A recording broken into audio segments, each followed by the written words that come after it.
In this video, I've got some help from some of the best pro clubs players because I obviously do not play centre back, so yeah. So time-stamped are the exact builds. You've got cam, striker, centre back, fullback, etc. So you can see at the bottom of the video to click to where you want to go.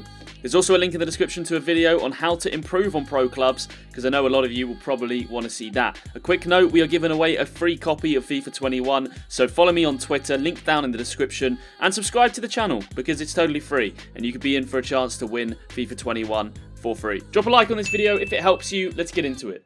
Quick word to OneFootball. Yes, they are back. The best app in the world to follow the beautiful game. Links in the description, available for download for free, and you'd not only be doing me a favour, but yourself. I mean, this is the only football app that I use on my phone. It features live scores, statistics, and news from 200 leagues in 12 different languages, so you will not miss a thing in the world of football. And you can select a number of teams, turn on notifications, get the updates straight to your phone.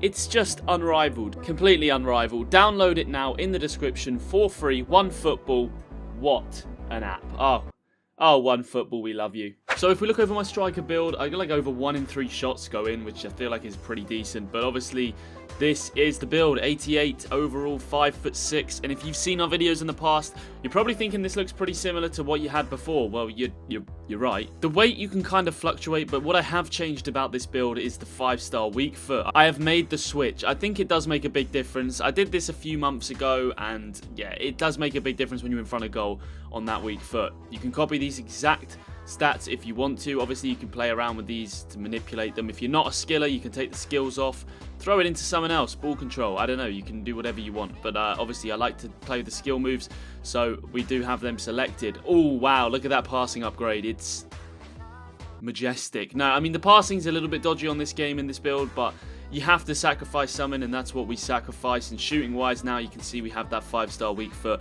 I just feel like, obviously, it does sound painfully obvious, but when you're in front of goal and it's on your right foot or left foot, whichever weak it is, just knowing that you've done everything you can to score that goal. Like, if he does miss with his weak foot and you've got this in, well, you know, at least you put everything into it that you can.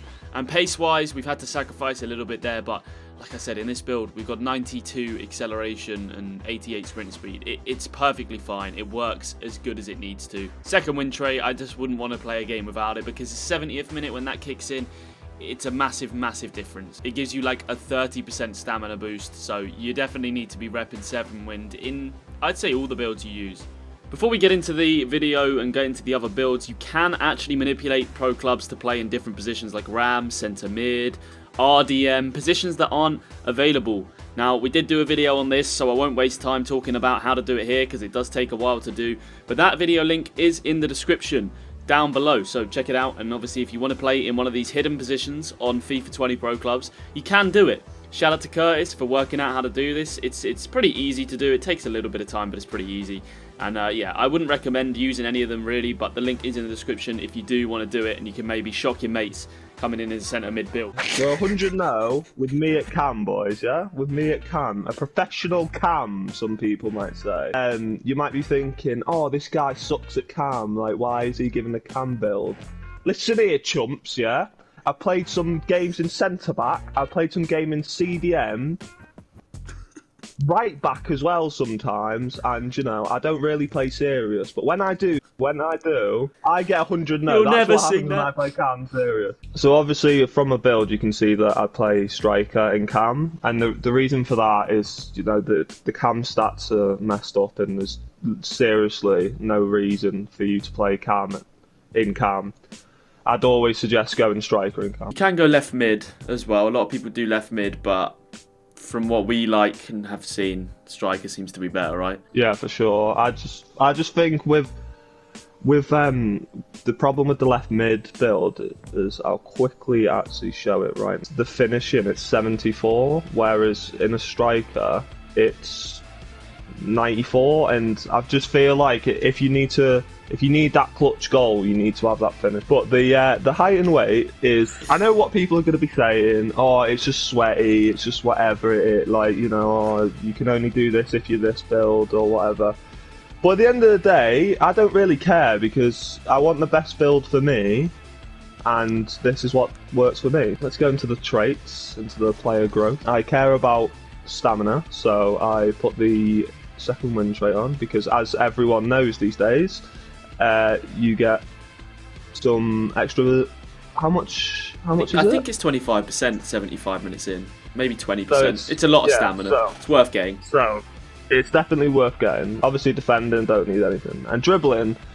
This is the thing. Your playstyle can completely determine what traits you use. But for me, I've always been a dribbler. I've always liked to do skills, and no matter where I am on the pitch, I always like to do skills. Obviously, the flair trait. The reason why I put the flair trait on is because of, especially when you're in tight situations and stuff.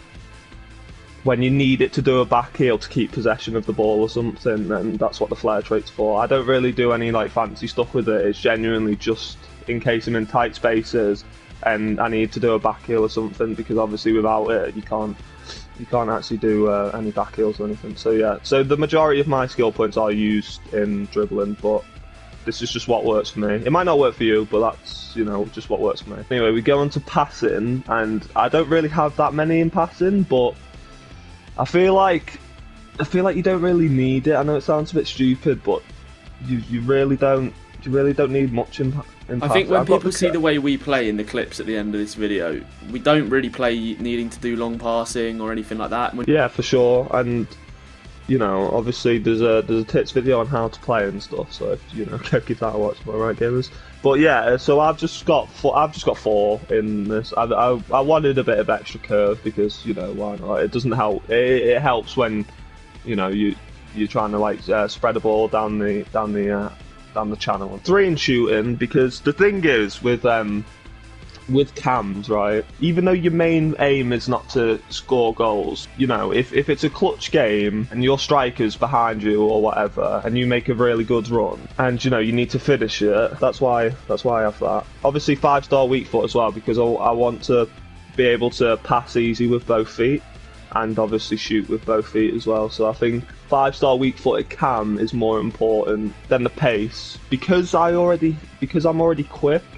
I don't really need these extra ones. I feel like, you know, that's 14 skill points that are kind of unnecessary, because I've got 94 acceleration, 93 sprint speed, and sometimes I don't even run in on goal anyway, so do you know what I mean? What's the point? I just want to say thank you for the opportunity for me to show my build to all the great people. So that is a look at Rodinho's overall build and setup. So this might shock loads of you, but I do not play in defence on pro. I know. Shocking scenes. But I do have a few friends that do. And I spoke to Billy, who knows a lot of good CDMs. He's recommended one, Sean, whose Twitter @ is in the description. Now, Sean will play in a 5'10", 178-pound build when he plays CDM in 11 vs 11 Pro Clubs competitive, with the right forward position selected. Now, I know you're probably sitting there baffled, like, what? This is so he's better on the ball, and really, CDM is one of the most broken positions on the game. You do not want to be CDM. Make sure you are not CDM. It's awful. Just don't select yourself as CDM. So right forward is pretty rogue, and obviously this gives him better ability on the ball. Also worth noting, if you're a right back or a left back, this build and this setup will probably work just as well for you as anything else on the game. So, fullbacks, listen up. But as I said, speaking to him, he recommends 5'8" if you are going to be playing in normal divisions pro clubs. So like, you know, your regular divisions that you're playing and not in competitive pro clubs. And then putting your weight all the way down to 99 pounds. And I know you're looking at this like, why is everybody Verratti? Trust me, guys, you don't need to be strong. You don't need to be tall. It really doesn't matter in this FIFA. You want to have pace to keep up with the little strikers who are going to be 5'5" up front, smashing down the wings, and 99 pounds to keep your agility up. It's really just not that important to be big and strong on this game. That's why the majority of defenders will play in a wing-back build as well. They will play left wing-back instead of centre-back. It's just the way this FIFA seems to work. So, I would recommend for you guys mostly listening to try this 5'8", 99 pounds build. The traits, I do feel like the traits are pretty self-explanatory. There's going to be a lot of personal preference there, but you want all the defending, you want all the physical. And then depending on if you want to dribble or you want to pass, you can put some points into that. But this is kind of just how I'd set up with all the pace in there. You might not need the extra sprint speed here, but to be honest, if you're going to be tracking back and trying to keep up with these pacey wingers, strikers, you probably want as much speed as you can have. So that's just what I would recommend to go with, but you can mess around with probably taking off a few of these speed boosts because, yeah, as I said, they take a lot of skill points. As you can see, 13 there. You really don't lose a lot for 13. You're 87 and 91 pace compared to spending the 13 to get to 93 and 92. So you're going to be able to keep up with most without these three selected, and you can go and sort of distribute these into the passing stats as much as you want and keep your passing a little bit better. Just play around with it and see what works for you in there. But what's important is obviously that 5'8", 99 pounds. You might not have thought to play that small and quick, but give it a go. Okay, so if you're playing in the centre-back position, again, you want to set yourself as a left or a right wing-back. You do not want to be playing in centre-back position. It's useless, it's too slow, and again, this game is all about pace. So set yourself as a right or a left wing-back, and then you want to put yourself at 6 foot and 149 pounds. Again, this seems small, it seems lightweight. That's the way to play this game, guys. Trust me, I've asked people who are a lot better than me in the position. If you're playing in 11s, I'd probably go a little bit taller, 6'2", 6'4" maybe, and that's probably just if you're playing in a back three and you're the middle centre back, you want to be a little bit taller. But for the most part, 6 foot, 149 pounds, that's the way to go for centre back. Thank you for watching. If you made it this far, please do drop a like on the video and subscribe to the channel. Again, Twitter link in the description. Follow me over there and subscribe to be in for a chance to win FIFA 21 for free. You really shouldn't have to buy this game. It's probably not going to be good enough to spend real money on it, so I'll do it for you. Thanks for watching, and I'll see you next time.